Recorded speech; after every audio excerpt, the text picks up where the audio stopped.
So tonight in Meet Musician podcast to be speaking to Scottish singer, multi-instrumentalist and broadcaster Julie Fowlis. Welcome. Thank you. You're very welcome. Now, you grew up in North Uist in the Outer Hebrides. I did. Was it a childhood surrounded by music and song? I suppose it was, and not in any sort of romantic way, but there was music everywhere, and Gaelic song in particular was very strong, and the piping tradition also. So, looking back, I was very, very fortunate to, it really was my formative years that really influenced what I do now. So. But was it just Gaelic, or was it bilingual household, or? Totally bilingual household, and actually mostly English in the house, to be honest. My mother is a native speaker, my father is not. So it was mostly English in the house, but one side of our family are all native speakers, so there was always conversations going on, and there'd be back and forth between the two languages. And I think when I was younger, like my granny would always speak to me in Gaelic and I would answer in English. So it was only really as an adult that I had to make a serious effort to actually improve my skills and just use it, use the language properly. One of my questions really was, my father was a Gaelic speaker, presented the mod, etc., but was of the generation where he felt that Gaelic was a dying language and never instructed any of his kids in how to speak. Other than a dog called Julius and a cat called Bria, we didn't really have any Gaelic in the house, and he really felt it was not worth the effort. Was it, do you think, something in the 80s and 90s that really kick-started an interest in keeping the language alive and keeping the heritage of Gaelic alive? Well, I think so. I think,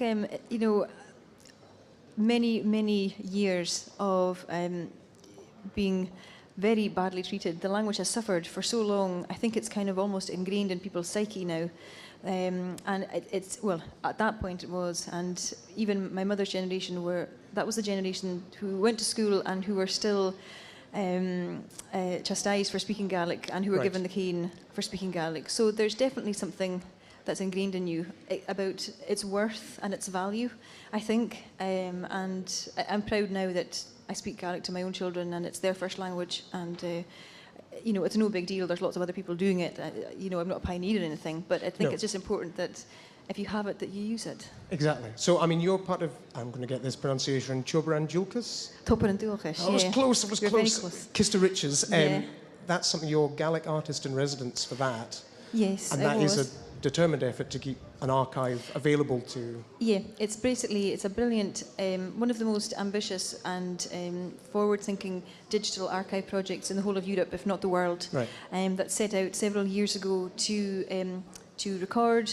Well, actually, the recordings were made from the late 30s onwards, and the idea of Topran Dúchas was to take the three different collections, which are the collection of John Lorne Campbell in Cana, the National Trust, some of the BBC archival recordings, and the School of Scottish Studies in the University of Edinburgh, to take these three collections and digitise the material from the old tapes and make them, catalogue them properly and then upload them to the website so that they're available free for anyone around the world to see. And there are something like 40,000 items nearly now up online. Wow. Now, somebody was asking me earlier on, I can't see him in the ones down here, he was asking about DVDs. Would you ever do, or is there available already a DVD that could be sent to schools around the world? Or these recordings? Well, of these recordings, or of a history of these recordings and how it came to be. There's not so much a DVD, but there are CDs that Topran Dúchas have made of certain projects, and also the School of Scottish Studies have released several CDs over the years, themed CDs, maybe songs from Uist or from Lewis or walking songs, things like that, and they're all available and an amazing resource. Yeah. Do you find, now it's a strange thing now, Gaelic is spoken by how many people worldwide? Around 60-something thousand, about 1% of the population. Just over. Do you get asked a lot, how do people understand what you're singing about, which they would maybe not ask if they were listening to African music or French music? Why is it you think people ask, Gaelic, is it because it seems like, such a small amount that you get asked quite often, how do people understand you? What do they connect with in the music? I think the most questioning I get about Gaelic is here. Right. When I go away, and play in America or in France or Spain, nobody questions it. They just enjoy it, Accept or it. they don't. They just either come and they enjoy the concert for what it is, and they don't really question the language element. So it's a peculiarly parochial Yeah, British, Scottish thing, or I don't know. I think there is a bit of that. I think we live in a society which is dominated by English language, and I think there's perhaps, if I dare say it, a slightly healthier approach to bilingualism, and maybe in the continent, Yes. things like that. So yes, that's very true. Very true. perhaps. So back to the music. You're part of the groups Dochas Brolum, Oh, that was back in the day. Mebus. Dochas actually are Dochas. we're trying to get back together again. Right. Yes. Well, we're actually never separated, but we Is it all did other in things. hiatus, as it were? Well, we all grew up and got married, and did things like that. And one of the girls went off to America. We lost her to another band called Cherish the Ladies, and so she's always in America. It's very hard to rehearse with someone who's in New York. Yes. But actually, we're trying to get some material together this year.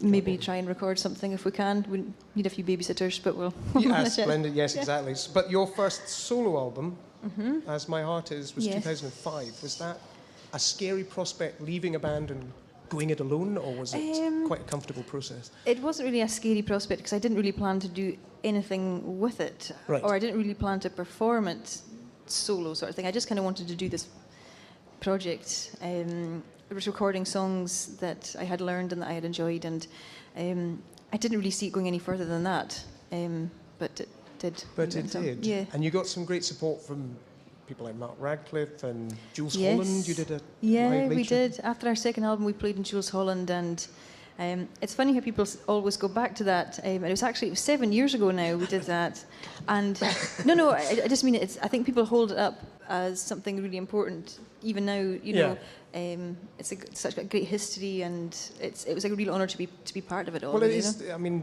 personally, it's some places where you hear music for the very first time Absolutely. and you go, "Oh, I would never think to Yeah. be interested in something like that." I mean, was it a stepping stone for yourselves, or was it? Oh, it was. It really was. And when I look back, we shared the stage with like Joe and Armour Trading and acts like that. It was pretty amazing. Yeah, you know? exactly. That's not a bad, not a bad roster. No. Now, 2012.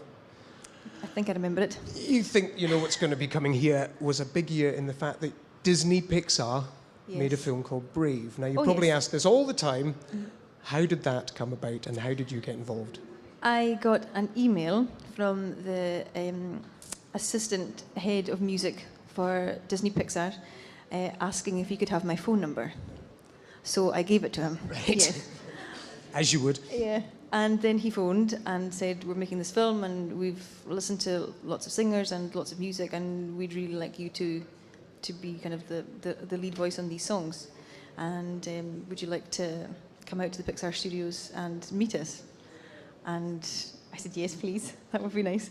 And we were going to be in America at the time, but unfortunately our schedule wouldn't allow us to nip out to see them. And so they actually came to Glasgow, and we met here for the first time and talked through the film, what they kind of wanted to do, and introduced us to the characters that are now so ingrained, with us all, Merida and the whole family. And we it just kind of started from there. And we recorded the tracks, I suppose, at the beginning of the year in 2012, and the film was out in June. So was it something you were given the song "Sing This," or was it something you had creative control over? Well, actually, I was really surprised at how much creative control they did give us. The songs were written by a great man called Alex Mandel. One of them was co-written by the director as well, Mark Andrews.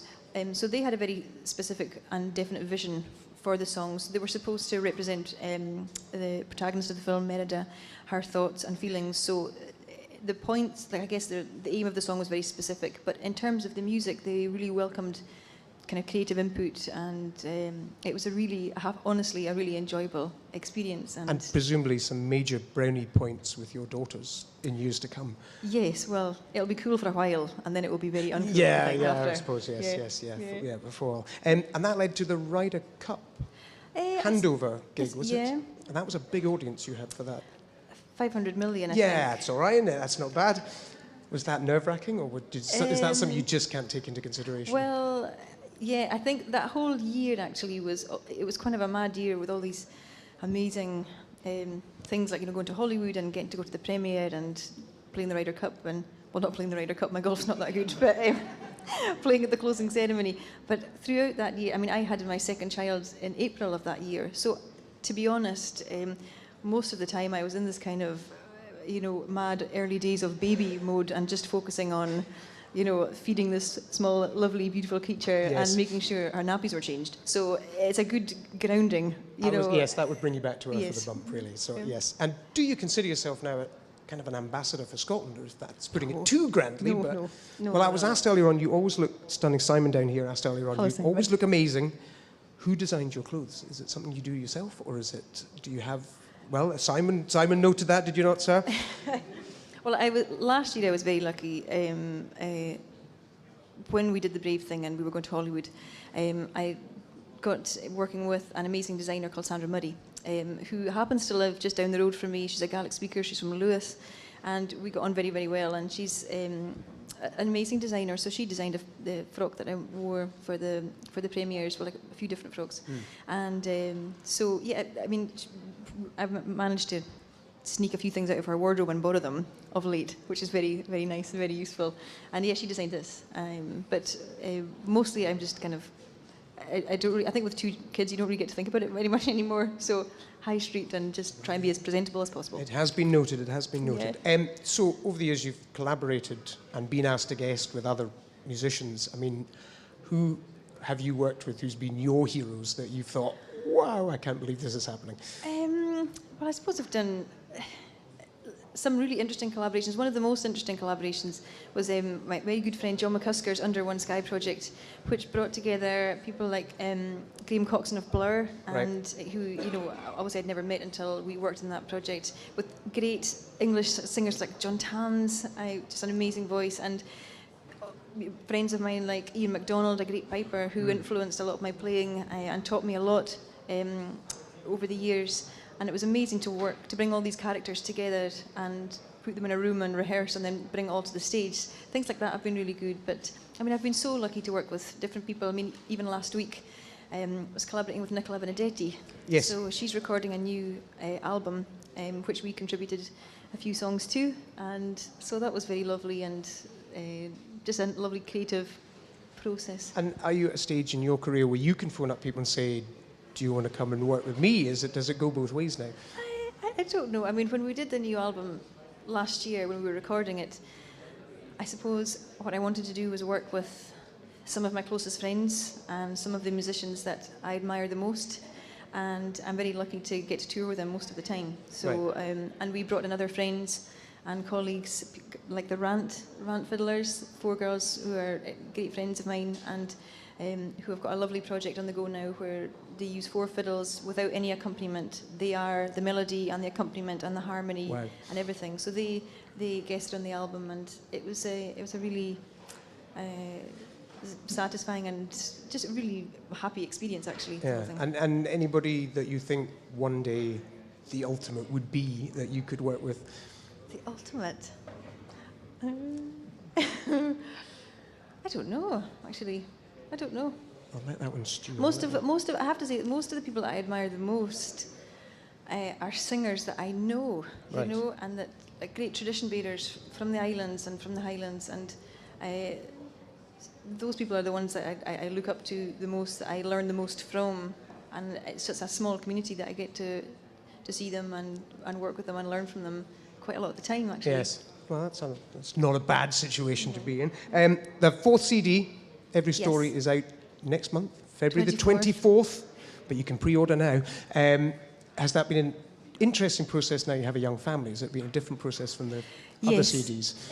It was very interesting, and it shaped the way that we recorded this record.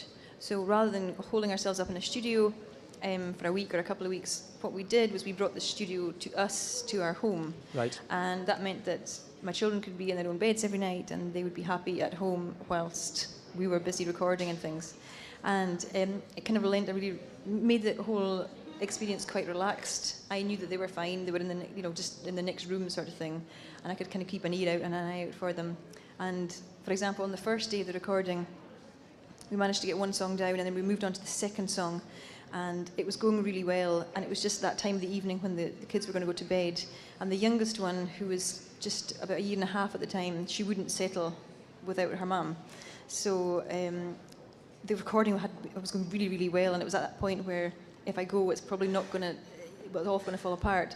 So I just grabbed her and put her in a baby carrier and just carried on singing, and hoped the microphone didn't pick up her snoring when she fell asleep. So one of the tracks in the album is entirely, she's actually in the background there somewhere. So. That's lovely. Very nice. Well, I'm going to open the floor up now for any questions. I believe there's possibly staff with microphones. Gary's the man there. He's going to run round. If you just hang on 1 second until Gary gets to you. Run, Gary, run. That's it. He's going to find you and ask your question. Hi. Hi. You did a commission called Hesger? Heisker, yeah.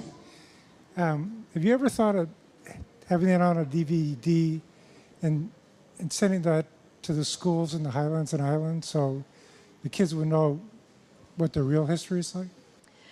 Yeah, actually, it would be. We've always kind of wanted to do something with that.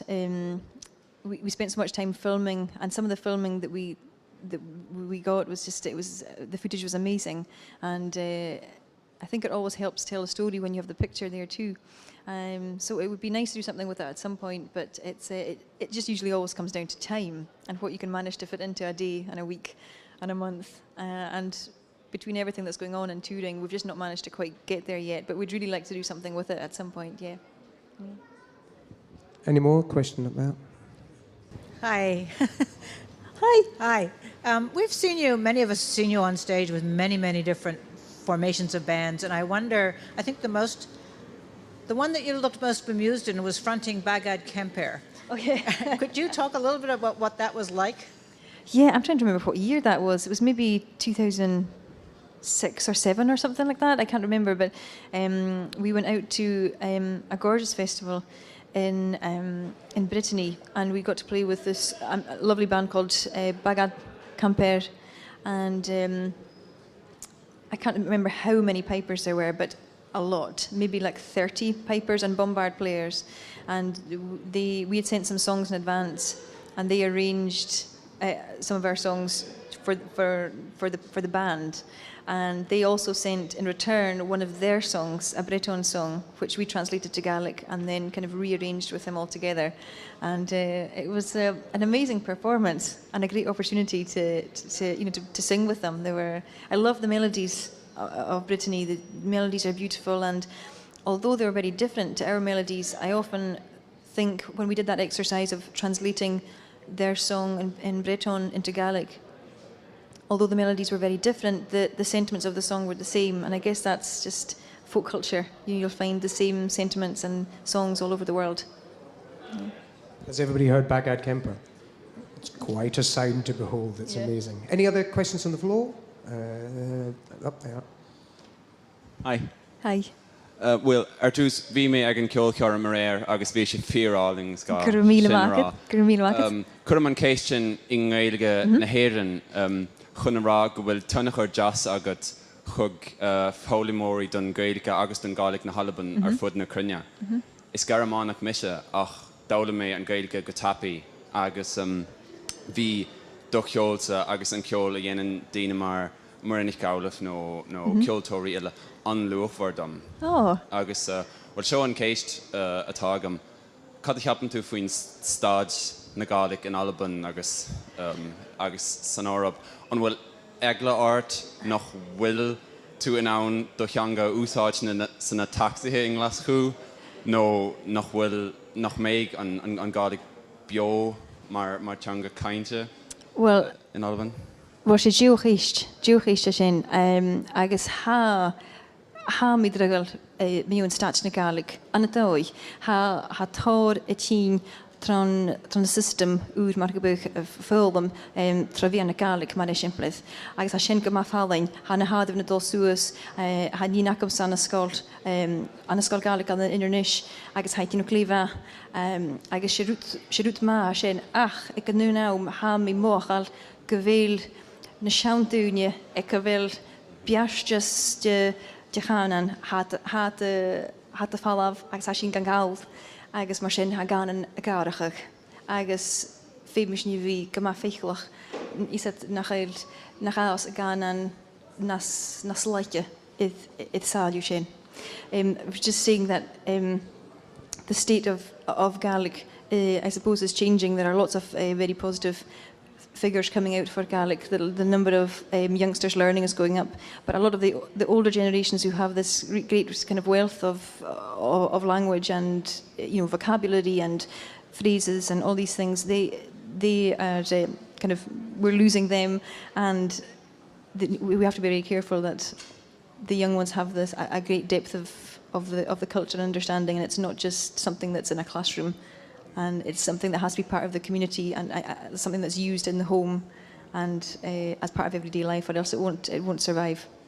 But what I was saying as well is that music in, be it in Scottish Gaelic or in Irish Gaelic, I asked my question in Irish Gaelic, helps learners in Scotland and in Europe and in the world to understand the language, to understand the culture, and to learn the languages too, if you are so interested. Yeah. I'm German, but I've learned Irish in Ireland and in Germany through music as well, mainly through conversation with people who pass on the language, but also through music. So I'm very grateful for musicians making the words accessible. You have the words on your website for at least we do, and I mean, it's like doing a PhD every time I do an album. It's like researching all the songs, and the word count for the new album booklet is 5,500 words of of lyrics and stories and information. So it's we had to phone up the printers, and they were saying, we'll have to have a widened spine for this one. But I guess that comes part and parcel, and I'm very aware that when you put something like that in print, that it really needs to be correct, because it's there, and a lot of these songs have perhaps never been, well, maybe they've been written down before, but maybe never widely published, or things like that. Some of these songs are still very localized, so it's important when you are writing them down that they're correct. It's an extra burden that nobody's ever thought about. But a wee bit. Yeah, exactly. Wow. Well, it is worth doing, though. And it is. And thanks for that. It is. And like when we did the last album, and it was like 32 pages and all that, I said, right, next time I'm just going to say, see the website for lyrics. And then when it came to it, I just couldn't bring myself to do that. I knew it had to be a better package than that. So, yeah. But it's appreciated, so there you go. Yeah. Any more questions? Hi. Hi. If you could recommend a place in Scotland to visit, where would it be? Ooh, North Uist. No, actually, a really unusual St Kilda. If you could get out there, I was lucky enough to go 3 years ago, in 2011, and it was. This sounds a bit dramatic, but it was almost life-changing. It was really incredible to be there, and you really feel like you're on the edge of the world. It's an amazing place. Yeah. But tricksy to get to, I would have thought. Then. Kinda. Yeah, exactly. Yeah. Plan ahead for that one. Plan ahead for that one. I was going to ask you, The Voice, not the TV series, but your voice is the mortgage payer. Do you have any rituals to look after it? I mean, I'm aware at Celtic Connections, seeing artists just seem to spend all day talking to each other. Is there any point where you go, actually, I need to look after this now and stop talking and step back and look after it? What rituals do you have? Well, I guess I learned the hard way. I think in 2008, or was it the end of 2007, when we were recording our second album, I'd kind of gone from having a full-time job and doing a few gigs on the side to doing something like 150 gigs in the year or something. And funnily enough, with no training or anything, I kept losing my voice. And so I just kind of tried lots of things and learned slowly, and I suppose the hard way, the best way is to look after your voice. And I try and do warm-ups and lots of water, take honey, and the biggest thing is just behaving and going to bed when everybody else is not. That's something like Celtic Connections. I find that very hard to believe. Biggest gig? Biggest gig? You've ever done? Probably, in terms of a viewing audience, probably the Ryder Cup, I suppose. But things like singing like Flower of Scotland at Hampden, that's always great crack, and having, tens of thousands of voices singing with you, that's nice. That's really nice. Maybe the same answer, but the best gig you've ever done? The best gig? That's a toughie. The next one. The next one. Yeah. I don't know. Yeah, I don't know. And 2014, new album. You've got Transatlantic Sessions tour coming up as well. Yes. Yes. Touring the album. Yes, that Another too. busy year. Busy year. We've got Transatlantic Sessions starting next week, and we'll be touring throughout the UK, and then we've got a show in Holland. Then I get a few days off, and down to the Folk Awards after that in February in the Royal Albert Hall. Nice. Which is very. And then, because we don't have the same time anymore, we're just doing a select few shows to promote the album, and then some festivals in the summer, and of course hopefully working with Nicola some more, Nicola Benedetti. So yeah. Splendid. Any more questions? Or I shall one more. Oh, there's a man with a mic there. Hang on just one second. Hi, Julie. Hi. I was just wondering, what advice would you give to young musicians and singers who kind of want to follow in your footsteps, who want to promote Scottish culture and Scottish singing and music? What would you think the right steps would be to do that? Well, I guess the only advice I can offer is a kind of a comparison to what I have done, and I suppose that's just being true to the music that you want to play and getting out there and working hard. There's no shortcuts to it, and just like when we started out, myself and Dolchus, for example, the girls, we'd go out and we'd pack the car full of PA, and then we'd drive like 150 miles to a hall in the Highlands, and then we'd set up the PA, and then we'd do our own sound check, and then we'd do the gig, and then we'd do a Clearly dance after the gig, and then we'd take down the PA, and then we'd all drive home. So it's a good work ethic. It's good to start off and just do the work and trade the boards, and then just try your best, I guess.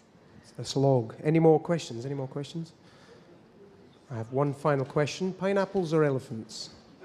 Elephants. Elephants. Thank you very much. That's a question we were set up for. Ladies and gentlemen, thank you very much indeed for staying tonight, and thank you very much, Julie Fowlis. Thank you.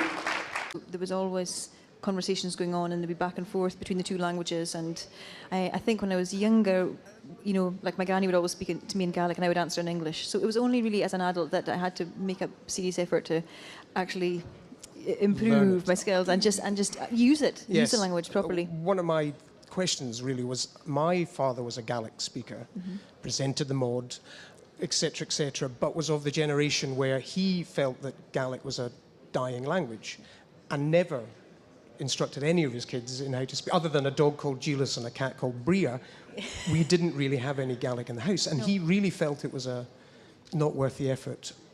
Was it, do you think, something in the 80s and 90s that really kick-started an interest in keeping the language alive and keeping the heritage of Gaelic alive? Well, I think so. I think, many years of being very badly treated. The language has suffered for so long. I think it's kind of almost ingrained in people's psyche now. And at that point it was, and even my mother's generation that was the generation who went to school and who were still chastised for speaking Gaelic and who were given the cane for speaking Gaelic. So there's definitely something that's ingrained in you about its worth and its value, I think. And I'm proud now that I speak Gaelic to my own children and it's their first language, and it's no big deal. There's lots of other people doing it. I'm not a pioneer or anything, but I think it's just important that if you have it, that you use it. Exactly. So, I mean, you're part of, I'm going to get this pronunciation, Chobran Julkas? Toparan Dulkas, I was close, You're very close. Kista Riches. That's something, you're Gaelic artist in residence for that. Yes, and that is a determined effort to keep an archive available. So tonight, in Meet Musician podcast, to be speaking to Scottish singer, multi-instrumentalist and broadcaster, Julie Fowlis. Welcome. Thank you. You're very welcome. Now, you grew up in North Uist, in the Outer Hebrides. I did. Was it a childhood surrounded by music and song? I suppose it was, and not in any sort of romantic way, but there was music everywhere, and Gaelic song in particular was very strong, and the piping tradition also. So, looking back, I was very, very fortunate to, it really was in my formative years that really influenced what I do now. So. But was it just Gaelic, or was it bilingual household, or? Totally bilingual household, and actually mostly English in the house, to be honest. My mother is a native speaker, my father is not. So it was mostly English in the house, but one side of our family are all native speakers. So the DVDs, would you ever do, or is there available already a DVD that could be sent to schools around the world? You know, or these recordings? Well, of these recordings, or of a history of these recordings and how it came to be? There's not so much a DVD, but there are CDs that Tópar an Dúlachais have made of certain projects, and also the School of Scottish Studies have released several CDs over the years, themed CDs, maybe songs from Uist or from Lewis or walking songs, things like that, and they're all available and an amazing resource. Yeah. Do you find, now it's a strange thing, now Gaelic is spoken by how many people worldwide? Around 60-something thousand, right, okay. About 1% of the population. Just over. Do you get asked a lot, how do people understand what you're singing about, which they would maybe not ask if they were listening to African music or French music? Why is it you think people ask, Gaelic, is it because it seems like, such a small amount that you get asked quite to? Yeah, it's a brilliant, one of the most ambitious and forward-thinking digital archive projects in the whole of Europe, if not the world, right. That set out several years ago to record. Well, actually, the recordings were made from the late 30s onwards, and the idea of Tópar an Dúlachais was to take the three different collections, which are the collection of John Lorne Campbell in Cana, the National Trust, some of the BBC archival recordings, and the School of Scottish Studies in the University of Edinburgh, to take these three collections and digitise the material from the old tapes and make them, catalogue them properly and then upload them to the website so that they're available free for anyone around the world to see. And there are something like 40,000 items nearly now up online. Wow. Now, somebody was asking me earlier on, I can't see him at the way it's down here, he was asking about